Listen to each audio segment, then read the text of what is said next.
In this video, you learn how to create a new workflow in the workflow register in Omega 365.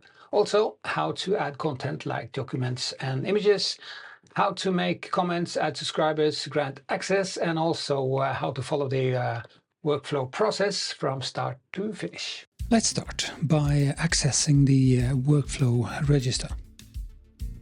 Note that you can access the workflow register from the home page, but in this example, we'll access the workflow register from the menu. Click on the menu icon. Enter the name into the search bar. As you start typing the description of what you are looking for, the link to the workflow register appears. Click the link. We've entered the workflow register, and on the top row, you find the option to create a new workflow. First, enter the relevant organizational unit. Then, write down the process the workflow relates to. In this example, we would like to suggest a safety measure.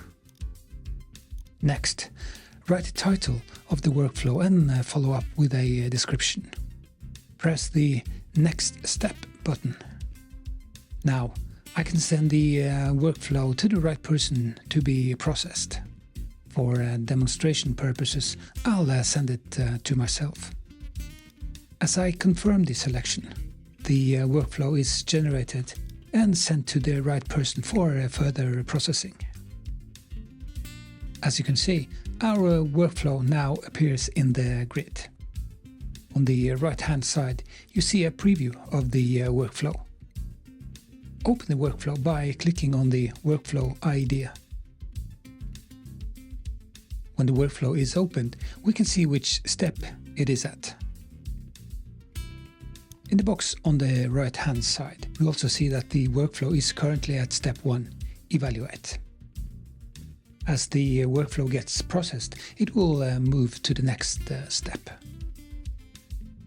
If you click the Add Content tab, you can add a comment and images or documents as attachments. The person responsible for processing at the current step can comment or enter a conclusion before the workflow is moved to the next step.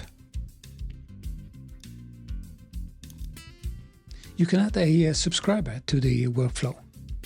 This may be relevant in workflows where you want to inform people who are not directly involved in the workflow, but may still find interest in it.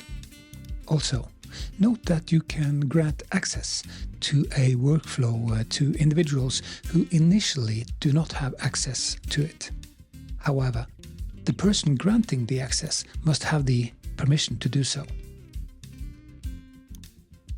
When a workflow is processed and closed, it will not appear in the grid when you search for it unless you check the option to include closed workflows in the search.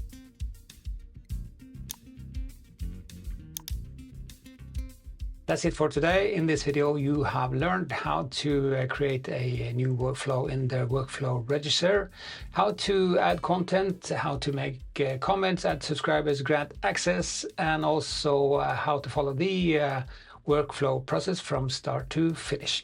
Thank you very much for watching. See you in the next video.